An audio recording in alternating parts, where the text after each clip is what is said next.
of the experience of care senior managers within NHS England's People and Communities team. Your host would ordinarily be Sian Harris, our National Carers Lead NHS England, but unfortunately she can't make it today. So I'm going to host the session today. For those of you who've already introduced yourselves in the chat, thank you. And if anyone else wanted to introduce themselves in the chat and make any connections, then that's encouraged in the session today.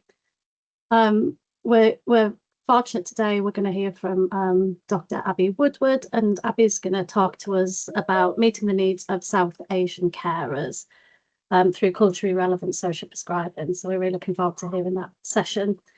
So before we move on to you, Abby, I'll just do a very quick national update, and then we will hopefully have some time at the end for questions and a discussion.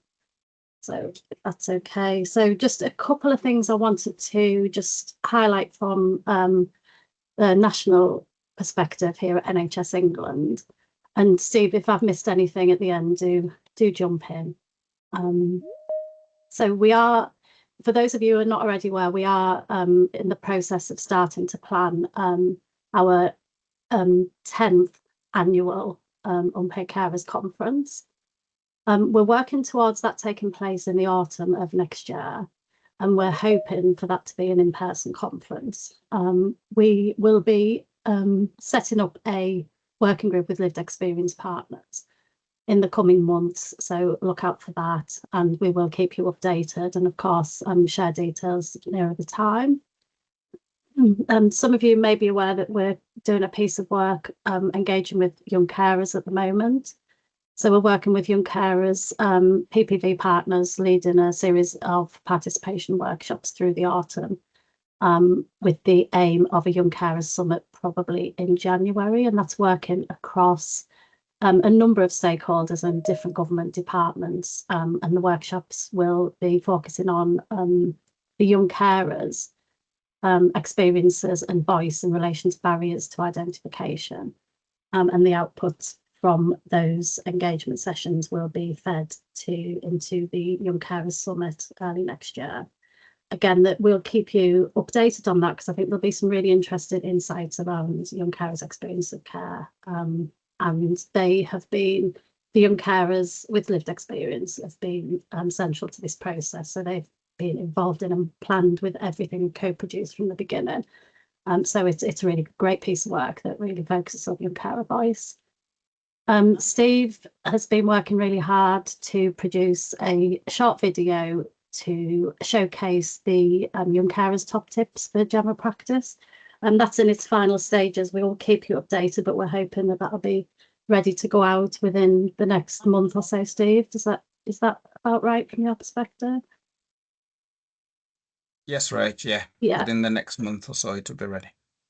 Marvelous. And then the last thing I will just touch on is that the GPPS slide packs, the ICS slide packs, if you weren't already aware, they have been published and are available on the GP Patient Survey website. So we can put the link in the chat if you haven't already received those. Yeah. And just to say on that, we have been working with Ipsos Mori to produce a national GPPS slide pack with pulling out some specific themes around young carers, health inequalities and long-term conditions. They're working on the analysis and they're pulling out the key themes. So we've not got those specifically yet, but we're hoping that we'll have that publishable within the next month or so as well. So watch this space for that one. I think that's probably it from a national perspective. Steve, is there anything that you think I've missed that we should be updating on? Oh, and of course, sorry, Carers' Rights Day, 19th, 20th. Oh, it's terrible that I can't remember the specific date. I'm sure Debbie will know.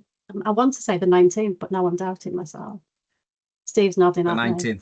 19th of October. So we will be putting some information and some comms out around sessions that are available to join to. I think you're working a month behind, Rach. It's November, Rach. Oh gosh, it is November. Sorry, it's been one of those. It's been a week, hasn't it? It's been a week. Thank goodness you're here to put me straight. Anyway, I will not take up any more of your time. If you don't think I've missed anything there, Steve, I'm going to pass you over to Abby, if you're ready to take us through your session, Abby. Wonderful, thank you. Yeah, thank you. Thank you. So I'm Abby Woodward. I'm a research fellow. I work at Queen Mary University of London, and I'm going to talk through a programme of research today that I've been working on over the last few years, which has focused on meeting the needs of South Asian carers through culturally relevant social prescribing. So I'm just going to start off by giving you all some background to this research. Could we go to the next slide, please? Great. So across England and Wales, carers from Bangladeshi, Indian and Pakistani backgrounds account for 6.6% of the total carer population. And the economic value of unpaid care in England and Wales is estimated to be £162 billion. And this is a figure that's risen significantly over recent years. Pakistani and Bangladeshi carers are shown to experience higher levels of social isolation than white British carers, and greater anxiety and depression is identified for British Indian carers. And despite there being a high prevalence of informal carers from these ethnic groups, research shows that they're less likely to engage in external or more mainstream forms of support, but more likely to look to their informal or family networks instead. Culturally tailored or adapted support is shown that it can enhance relevance, acceptability and health outcomes across ethnically diverse populations, and understanding the challenges facing South Asian family carers and how they can best be supported in their role as a carer is therefore a really important issue. Social prescribing, which many of you may know, is an example of non-medical community-based support. This is an approach that can benefit carer health and well-being, but people from South Asian backgrounds are less likely to be offered social prescribing, and the role of social prescribing in supporting people from these groups is also underexplored. Next slide, please.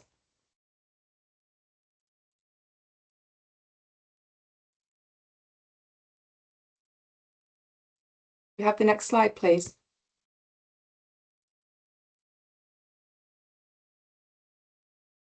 I wonder if Steve's having some technical I've difficulties. I've managed to move it on myself. Okay, so in all of the research that I do, I work with members of the public, and we call these patient and public involvement members, or PPI for short. We just need to go back a step, Steve.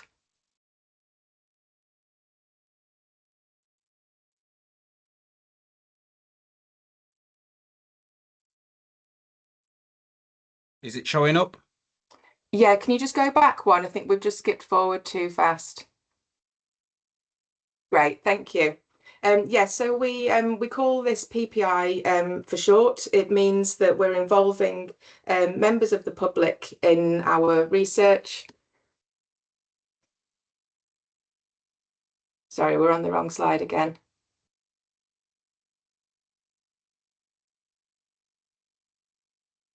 This is the one, yeah. Can you just stay on this one? Thank you.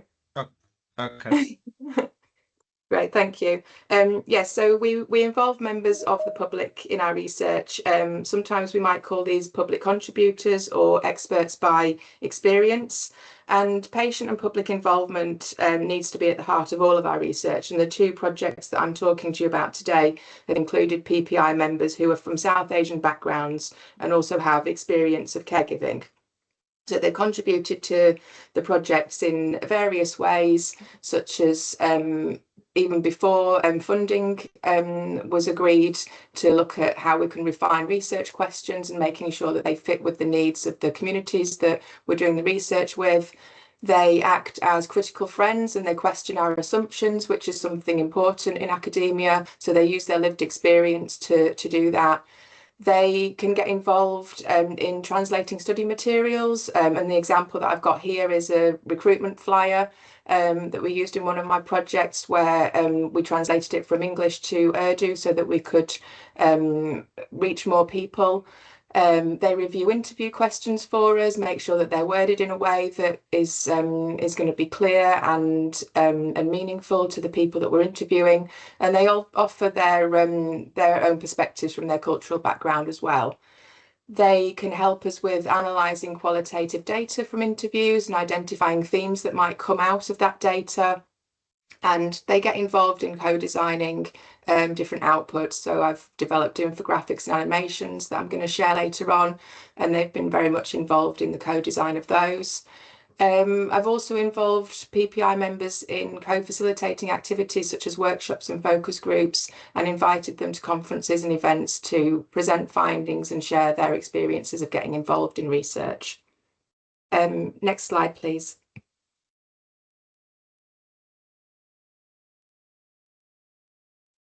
Thank you. So like I said, I'm going to talk through two research studies. They both focus on culturally relevant support for South Asian family carers through social prescribing. So the first study focused on developing my understanding of the challenges that are facing South Asian carers, but this study looked specifically at carers from Pakistani backgrounds.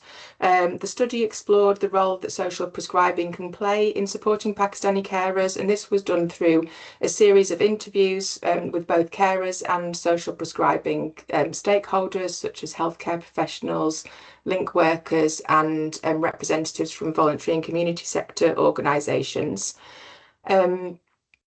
This then led on to the study that I'm conducting now. Apologies that the images seem to have come out a little bit funny there. So this is a co-production study where I'm using the evidence base from the interviews that were conducted previously to now look at how I can develop a set of recommendations and guidelines that will support the cultural tailoring or cultural adaptation of social prescribing for South Asian carers. And this work involves not just Pakistani carers this time, but those from Bangladeshi and Indian backgrounds as well. And I'm also including professionals from across health and social care, local government and voluntary and community sector.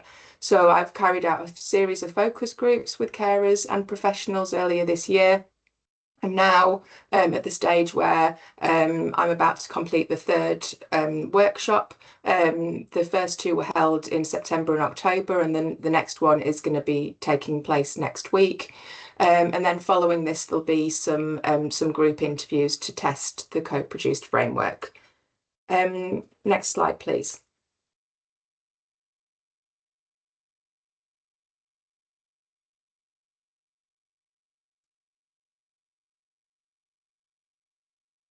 Great. So just looking at the first study where I carried out interviews with carers from a Pakistani background and professionals connected with social prescribing, the key messages that came out of all of the interviews were that caring was seen as a natural role within families, and because of this, many carers didn't identify with the term carer. Stigma around mental health within Pakistani communities could mean that people didn't ask for support, and sometimes the dynamics within families could also discourage asking for support. And people found it difficult to have conversations with family members about the challenges of their caregiving role. And this links to the first point here about it being seen as a natural family duty, something that people are born into quite often. The need for carer support, such as having spaces where carers can talk to each other, was said to be really important, but many also felt that this needed to be culturally relevant as well. So it needed to be tailored around carers, but also around their cultural backgrounds. Tying into this, there was also a need for culturally tailored messaging for raising awareness around mental health, caregiving roles and support options that are available. There was a desire for more to be done within local communities to try and have these conversations about caregiving roles.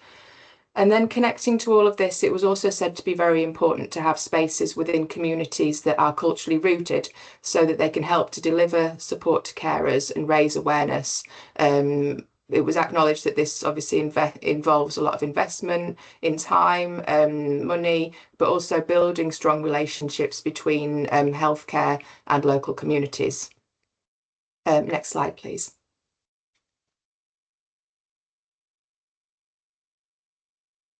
So this is just an example I wanted to share of a quote from one of the interviews with a female carer who was looking after a child with disabilities. This interview was carried out in Urdu, and it speaks to the theme around stigma. So she said, "I cannot share anything with my parents about my caring role.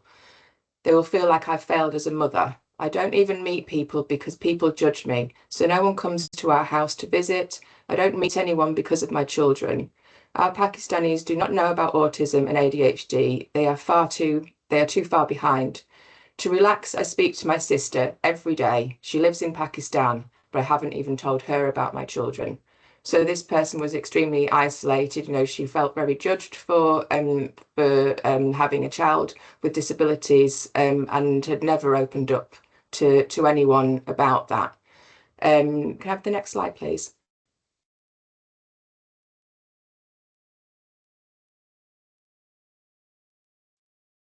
And then this is just an example from a male carer who was looking after an elderly parent. He said, "A lot of the stuff out there, it's not relevant to something that I can relate to or my family can relate to. I know a lot of friends and families are in the same boat. It's just like, give us something that would cater to our needs in terms of culturally or religiously."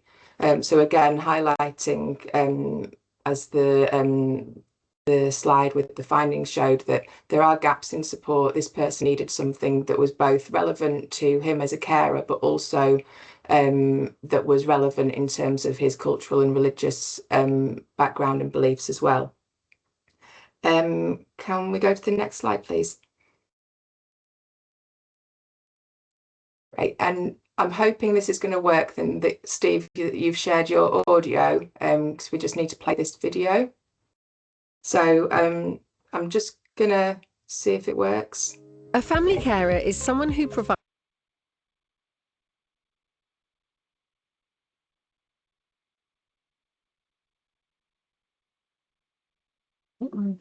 We're struggling with our Did- IT gods today. Did start. Yeah. care and support for someone who cannot manage without their help. Carers in the Pakistani group account for nearly 3% of the total carer population in England and Wales. There is a need for better access to support services for Pakistani carers that is culturally relevant. Social prescribing is an approach that involves a referral, usually from a GP, to help people access local community-based support and activities. Social prescribing can help improve the health and well-being of family carers. Researchers at University College London have worked alongside an advisory group of carers to explore the cultural and religious aspects of caring responsibilities within Pakistani families, and to better understand the role that social prescribing can play in supporting family carers. The carers we spoke to struggled with labelling themselves as a carer and did not know that they could go to their GP for support. Most carers experienced a variety of cultural challenges when trying to access support for their own well-being, due to a lack of gender-specific activities and sessions that clashed with prayer times. Stigma around mental health meant that carers did not always seek help when needed. Mental health needs were not widely discussed within families, and carers worried about what others would think if they got help from outside. We have identified several ways in which communities and individuals can get involved to help improve support services for Pakistani carers. Community outreach, such as providing educational sessions, can help spread awareness of support available and how to access it. Sharing information through informal talks at mosques and other cultural organisations can help people understand more about the role of family carers and encourage carers to seek help without stigma. Working in partnership with communities can help with developing information and resources that Pakistani carers can relate to. To find out more about the findings from this study, please get in touch with a member of the research team. Yeah, I'll definitely be sharing that. The video was a little bit out of sync, so you probably noticed because of the connection, it didn't quite follow what was being spoken against what was supposed to be shown on screen. So I'll be sharing that. We also developed that in, we have an Urdu version as well, so I'll share both of those afterwards. This animation was aimed mainly at people across Pakistani communities so that they could learn more about the role of family carers and to understand a little bit more about what social prescribing is and raise awareness of that and how communities and individuals can get involved to help improve support services. It is something that is very relevant to other South Asian communities as well. So when I do share it, do feel free to share it amongst your networks as well. Can we just go to the next slide, please? Okay, so alongside the animation, we also developed an infographic. This was designed to translate quite complex research findings into something that was a bit more manageable for social prescribing stakeholders. So in particular, thinking about healthcare professionals and link workers and representatives from the voluntary community sector. This, along with the animation, were both co-designed with our lived experience group of carers, so the patient and public involvement members that I spoke about. And it was really important that we involved them because they really helped to make sure that the messages reflected real experiences, along with the graphics and just getting everything to look and feel right. And this presents some of the actionable recommendations for practice that we came up with, and I can share that with you all as well. Next slide, please.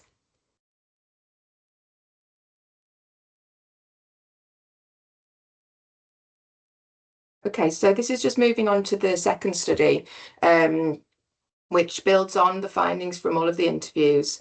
And looks at starting to prioritise the challenges that came out of the interviews with carers and stakeholders, and looking at how we can come to a consensus around what needs to be prioritised.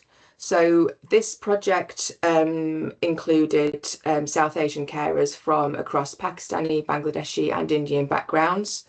It takes a co-production approach, which is a way for everyone to work together on an equal basis to come to a decision that works for them all. As well as carers, it included professionals working across health and social care, the voluntary sector. So I've held a series of focus groups where South Asian carers and professionals have been asked to rank a set of preset statements that were prepared from the findings of the interview study. And each of these statements presented a known challenge to carers, and participants were asked to rank these in order of priority, and the themes that are on this slide here represent those priorities. So the first challenge was around gaps in community support. This included things around limited access to mental health or respite services, which led to carers feeling quite isolated. It was considered that a lot of trusted community spaces were being underused, particularly mosques, and that there were ways that we could try and use these spaces better. And there was a lack of peer-based carer support networks for people to access. Then the second one, language navigation barriers, included a lot around the complexity of navigating the system. It was hard for English speakers, but especially hard for non-English speakers. And for non-English speakers, there was seemed to be a lack of interpreters, but not only that, interpreters that actually spoke the right dialect. So sometimes we could get people who speak the right language, but dialect then became a real issue. The complexity of the system really overwhelmed people, and quite often people would be signposted, but without understanding how to navigate the system and having knowledge of that, signposting could often be ineffective. And then another priority area was to address mental health stigma. which can lead to people not talking about mental health, and the idea that also if you do talk about this, such as through therapy, this could be seen by family members that you're complaining. And then this links closely to challenges around cultural expectations of caregiving and the challenge around seeking help outside of families, and a lack of understanding about the caregiving role. And then lastly, carers wanted to feel more empowered, so they acknowledge that they don't get trained to look after their family members. They can feel underprepared quite often, but there was a strong desire that those who could help others wanted to. So this idea of carers helping other carers, and looking maybe at options for peer-led learning and support. Next slide, please.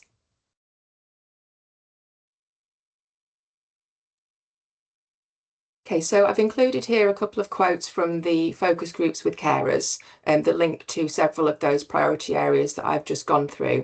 So in relation to mental health implications of caring, one carer said, I think when you're talking about therapies, offloading, it's very good, especially if you're carrying a heavy burden. But again, culturally, that can be seen as complaining. So a lot of people keep quiet, and religiously, it can be seen as complaining as well. And then another carer talked about empowerment and said, I don't think we train ourselves. We need to empower ourselves. When I found out my son was diagnosed with autism, I looked into it. You have to educate yourself and empower yourself, be more assertive. Because like I said, I was always at the bottom of the heap, but then I stood up and I became more assertive. We can only help ourselves. So there was a real sense of being very self-reliant, and if you don't empower yourself and help yourself, no one else was going to do that for you. Next slide, please. And then from the stakeholders, the quote here in green relates to language barriers and cultural nuances. And they said 70% of people from South Asia, they can't read their own language. So then that's a problem. I think translators sometimes miss things when someone's going through difficult times, and a lot of people who might be caring, they're not able to speak on their own behalf. Sometimes they need people to understand the little nuances. So translators were said to be more effective if they actually understood the situation that the person they're translating for was in. So understanding some of those nuances around caregiving roles was said to be really important. And then another stakeholder had suggestions around how to plug the gaps in local community support by reaching out to trusted people. And they said taking the service to the local people, the local area. For example, there's always an auntie, a local auntie that's well known by everyone. She's got so many contacts. If you can get these contacts and then they can spread the messages, you're reaching a lot of people in these communities. Can we go to the next slide, please? So just to finish up, from the priority setting and ranking exercises, we've now come up with a set of 5 core principles, and these are the things that will go into the co-produced framework, and they can be thought of the things that need to be considered when creating culturally relevant social support for South Asian carers. So they can also be thought of as things like the practical changes that services should get right. So for instance, the first principle is around trust and community-led support. So this links to support working best when it comes through people and places that carers already know and trust. Then the second principle is around language inclusion and clear communication. So explaining that good support is support that is easy to understand, it's in the right language, it's in the right dialect and cultural context, and it's explained in ways that make sense without using jargon. The third one is cultural sensitivity in mental health. So this is about reducing shame and stigma around mental health to improve access to support, and respecting cultural and faith needs and making help seeking easier for carers. And then the fourth one is respect for cultural roles and gender pressures. And this is about understanding and acknowledging that carer roles are shaped by family expectations, culture and gender, and that services need to recognise and respect that these are additional pressures that are added to South Asian carers, and to understand these and also the dynamics within families when offering support. And then the fifth one is around practical support that empowers carers. So this is saying that support needs to be simple and useful and reduce rather than add to the carer burden. So these principles are still a work in progress. They are draft at this stage, but I am working on finalising the co-produced framework that these principles form the basis of. This will be finalised through a co-production workshop that's happening next week. There's already been 2 workshops separately with carers and stakeholders, and this third one will bring carers and stakeholders together in the same room for the first time to review the draft framework and refine it. I'll then be working with a group of service providers to further refine it some more through some group interviews, and just understand if they were to potentially use the framework, does it meet their needs and how can it be improved further? Thank you. That's the end of my presentation. Does anyone have any questions? Thanks, Abby. Really appreciate you sharing that with us. There's a couple already in the chat. Debbie's put a couple of questions in. Did you want to come in and talk to those questions, Debbie? Yes, absolutely. As long as Steve doesn't mute me again. Abby, are you okay me calling you Abby, or are you Abigail? Yeah. No, it's Abby, yeah. Thank Abby, you. it's lovely to meet you, and thank you so much. I mean, this is incredibly helpful, and having had the privilege of being funded by NHS England to do a piece of work on South Asian carers' needs in Surrey through the Mind the Gap funding, I'm interested to hear what your experience has been in terms of that the feedback you've received from the community. So I'm specifically interested to know if you have found that anyone has suggested that we might be overgeneralizing a quarter of the world's population in the blanket term South Asian, the really diverse diversity behind that term, and the cultural needs of that region. The point I think I'm making here is when we had the privilege to work and hear from this community, and we were just peeling back layers of an onion, and more things we found, the more knowledge we grew, and by the end of it, I think I came away with a feeling I probably don't know really very much, but I suppose, you know, the risk is that if we clump all together, you know, how can we provide things like cultural awareness training that captures all of that nuance?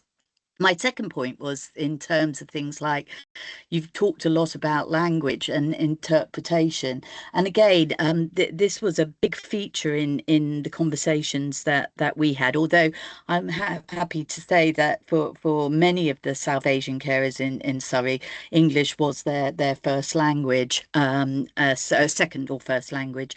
So it wasn't so much. But what was an issue for interpreters? So let me just take, for example, one of the things that we learned very quickly on was in Nepali, they don't have a word for carer. And this creates a barrier for them to self-identify or even understand what professionals are talking to them about in terms of caring. So I think language again is very complex and nuanced, and very hard for interpreters where there is not a direct translation to actually see that through. And sorry, my final point was really to everyone, and it was around around the term empowerment, I've been around for a long time, as many of you'll know, bit of a dinosaur. And I remember the days back in the 80s when we all started talking about empowerment. And over the years, I've got increasingly uneasy about this, partly because it feels quite sort of Eurocentric. We're sort of, let's give power to people, whereas I think my own preference now is to try and use agency more, and to actually acknowledge that the groups and the communities that we are working with do have agency, and actually what we have to do is sort of listen to them, and really take on board a sort of active listening, and really take on board their needs. So lots to unpack, Abby, and I'm not expecting a huge response, but I'm hoping others might pick up on some of the issues, and you might have a few starters for 10. Yeah, no, thank you, Debbie. Yeah, I mean, in terms of your first point about being cautious over sort of being overgeneralizing in terms of South Asian groups. So the first study that I talked about did just focus on carers from Pakistani backgrounds, and that came about because my PhD previously actually focused on informal support networks amongst Pakistani Muslims living in some deprived areas, and I wanted to continue with that. But I mean, firstly, I was being asked time and time again, why was I not including people from other South Asian groups? And then also, I think to try and co-produce a resource that's going to be helpful in practice, it's good to try and not be too nuanced, whilst also recognising that there are specific cultural or religious challenges or barriers that affect individual groups, and there can be so much variety even within, if you're just looking at the Pakistani group, there are so many varieties of challenges and barriers and variations of cultural expectations and family dynamics within that group before you even look at bringing in others as well. But I think what I tried to do was, rather than look at South Asian carers as a homogenous group, I was looking at how can I capture the different cultural nuances. So by involving people from across Pakistani, Bangladeshi and Indian backgrounds, as well as my patient and public involvement members who were also from those backgrounds, it was about coming up with a consensus around what the priorities were, that the challenges that they were facing.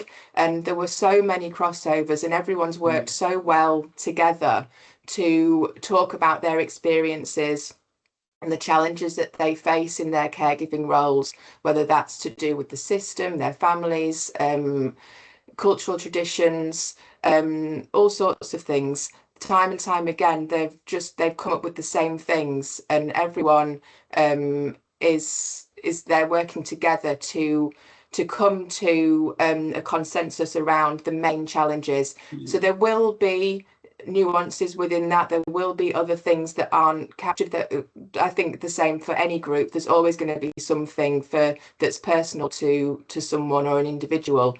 But this was about looking at how do we prioritize these really key challenges that are stopping people from getting the support that they need with their own health and well-being, and coming up with those priorities, and in a way that everyone's kind of built that framework together. And then I think what you say about interpreters, I completely agree. And this came up time and time again about people missing things. Certain words don't exist. Mental health is a massive one. It's really difficult for people to talk about that because it doesn't translate into other languages. And this is why in the framework that I'm co-producing,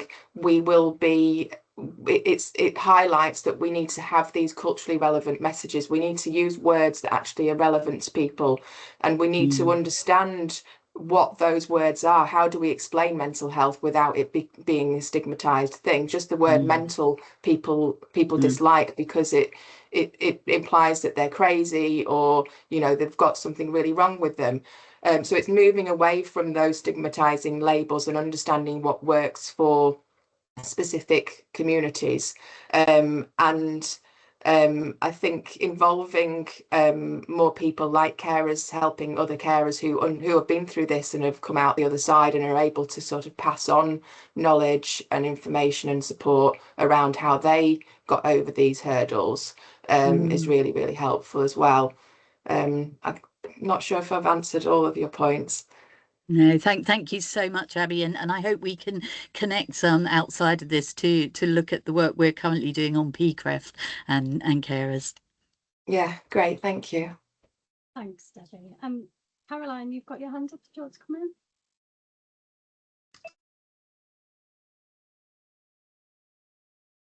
I think you're on mute, Caroline. Sorry, I thought I'd done it. As a former carer and a long-term campaigner for carers, may I make a few comments and picking up a few points? One is that business of translation. We've got trouble enough in our own language with the understanding of carer. Is it an unpaid carer or a paid worker? No, there's that problem to get over to begin with. And using the word agency, I think, risks the danger of another jargon, creating another jargon word. Influence, I think, is what we're looking for. And you know, that's just a suggestion. But I want to go back to a point made very early on, which was about long-term services. That is so important because that's the only way you build up trust. And it is also, I think,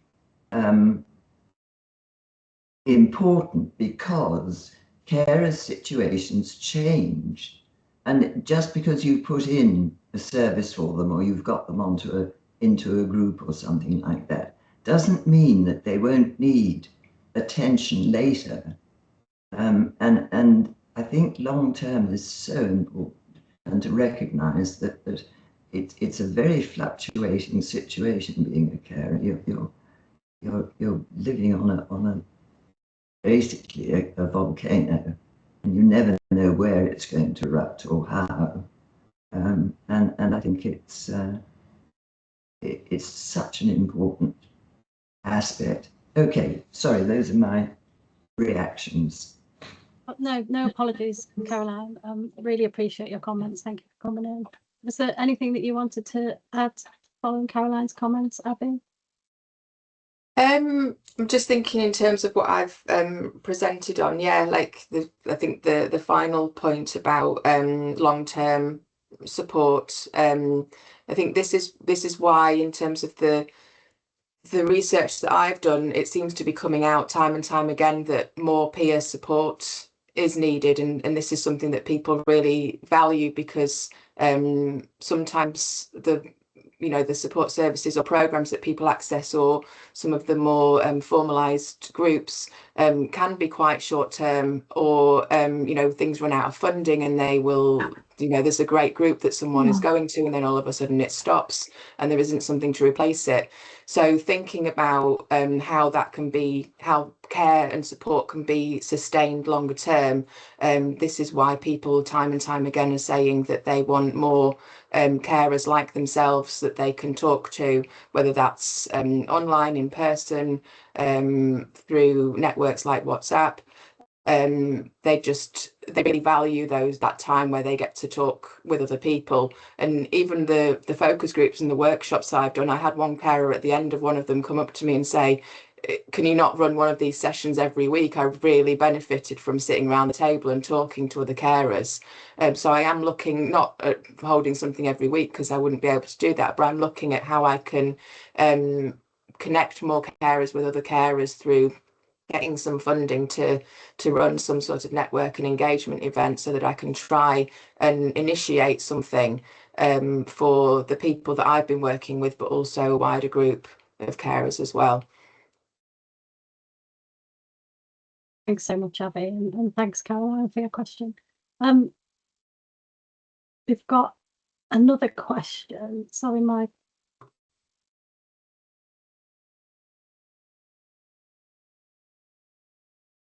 Sorry, can you hear me? Yeah. Sorry, I got a really odd buzzing through my computer.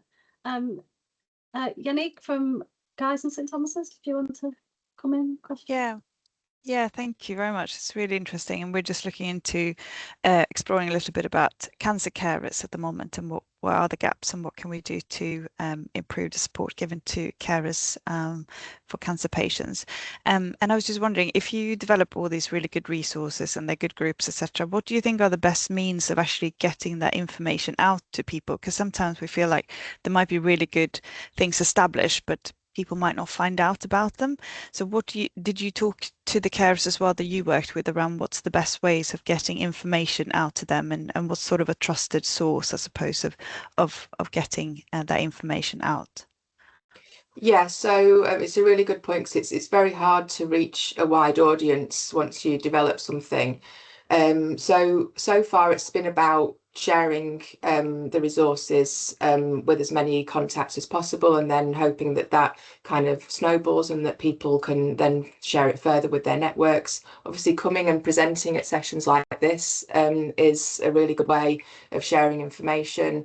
And I'll be able to share all the links to everything afterwards, so that's a further way. I've held quite a few different engagement events to share the findings from my research and the resources, and they've included carers and people from across different South Asian communities, including those that work directly with carers.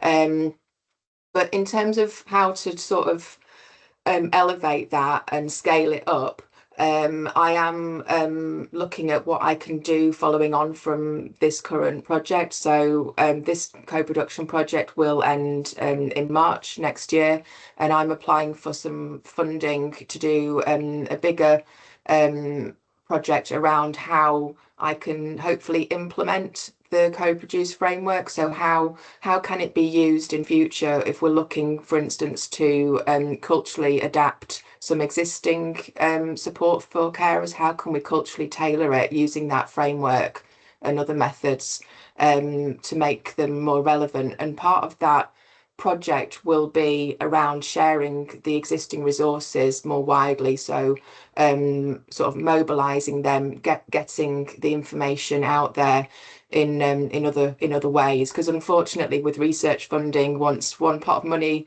comes to an end, that's that, and you need to apply for some more, and you can be quite limited in how far you can disseminate findings. But I am really keen to continue with all of it, so always looking for those opportunities that mean I can continue with what I'm doing, but also share all of the resources that have already been developed. I'm always open to new suggestions in terms of how I can get things out there more widely. So far, I've been probably working within quite a small pool of contacts, but like I said, coming to sessions like this today is really good, because it means I can meet new people who perhaps not come across materials and resources before. So yeah, I'm hoping that when I do share the materials at the end of this session, everyone can then use them in some way or share them with others.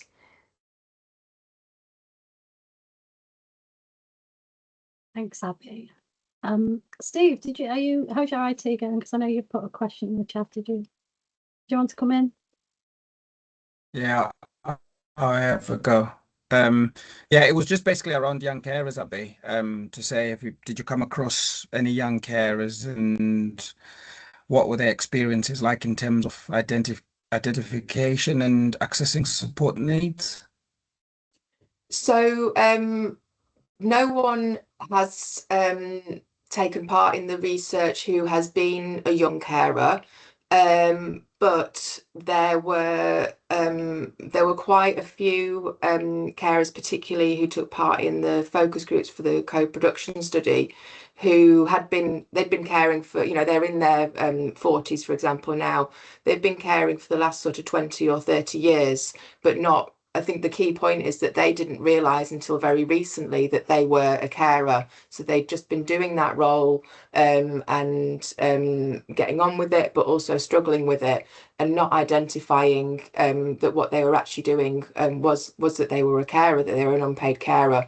and that there is support out there, and that there are other people doing this as well. So I think that's the main thing that's really come out, that I think people, it's that identification and not recognizing that that's what they're doing, and then it's very, very late into all of that, that they kind of get to understand that there is support out there and there's other people they can talk to, and they've gone through, you know, most of their life not being able to talk to anyone about it, or knowing that there is anything out there. That's been the main thing, really.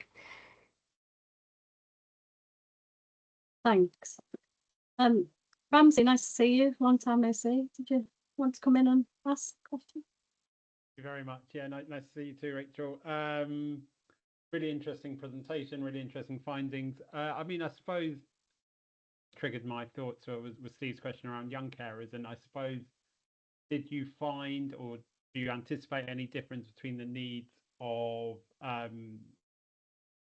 ethnic minorities who've been here for us for different lengths of time? So I think first generation immigrants may have different needs and different relationships with the local community as sort of second, third generation immigrants, and to what extent should mainstream services, in inverted commas, be adapted and be open to those people from sort of minorities and immigrants who are a lot more integrated, a lot more sort of established within their community? And yeah, did you sort of find any differences between the support needs of first generation as opposed to second, third generation populations? So the carers that I've spoken to have been a real mix. So that the first project included carers from Sheffield as well as London, and in terms of the history there around migration, it's very different. Sheffield has a very prominent, for instance, Pakistani population, with first, second, third, fourth generation individuals. So it was quite different in terms of the traditions that people had held on to, and how ingrained those were within families. Whereas some of the carers that I spoke to from London boroughs, it was a little bit different. There were nuances, so it's quite difficult to sort of generalize across generations. I think the thing that stands out with younger generations, and by that I'm talking about people sort of in their 30s as opposed to in their 50s, was that the education around, also particularly for women, the education around also having aspirations to work alongside responsibilities within their family really came through, and concerns that that as this changes, who is going to be there to look after their older family members and their parents and their in-laws, and that things were going to change, and about basically having to just do even more, and looking, maybe not always living on the same street as their family, but moving away, having a career, and that kind of thing, and having a more independent life, whilst also being quite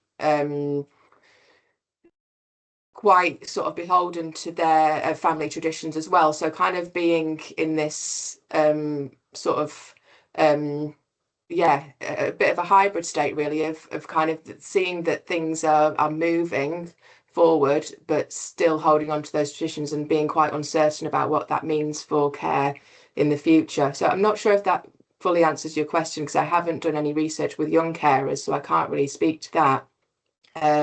But yeah. I'd very much take your definition as someone in their 30s being young, so that's absolutely fine. Me too. I'm glad we're on the same page there. No, thank you very much. I think it's sort of really interesting, sort of maybe different, and I suppose, I think it's a really interesting sort of point to maybe explore in the future. But yeah, thank you very much. Really interesting. Thank you. Thanks. Abby. There is some other questions in the chat related to not necessarily to your presentation specifically, but broader discussion in relation to support for carers and funding for support, and also in relation to some questions around SNOMED data. So Steve and I will go through those specific questions and get back to anyone where we haven't been able to. And we're starting to put some information in the chat just in case anyone has asked a question around those areas in the chat. Mindful of time, so I was just going to see if anybody, and two people have put, anybody, any quick questions before we finish up. We've got 3 minutes between us, so should we start with you, Jill?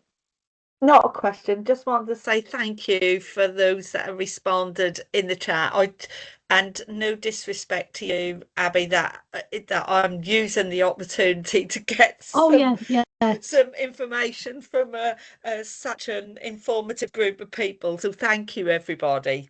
Yeah, and thanks, Jill. And just to say, yeah, that this is how this session goes, and this is one of the great things about it, because the presenters will spark something and it'll result in other questions, which is just exactly why we're here. So thanks, Jill. I appreciate your questions and your acknowledging that.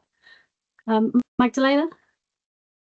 Thank you for the session. And I haven't got a question, just wanted to answer some. There was lots of questions about funding for the carer support. And from perspective, yes, in the answer, BCF can be used to support the carers. However, each local authority who manages the BCF and working along with the ICBs, they have those strategic priorities. So their requests will need to be in line with that strategic priorities. However, we have received additional funding for the commission to commission carer services. So I would strongly advise to link with your local authority. The commissioning teams, they have got funds allocated, not allocated, and they probably aware of some additional funds that could be made available if you have got any specific offer for the carers, because that's definitely a hot subject. And I don't know any local authority or ICBs that would say, no, we don't need any support for the carers. So yeah, I would just strongly advise work closely with local authority and ICB. Wonderful. Thank you so much, Magdalena. And just very quickly, Jill, I will put a link in the chat in relation to the SNOMED codes. There is a process for that data to be extracted. I need to just double check, because that'll send you the right link, but we'll make sure that we get you that link so you can explore that website.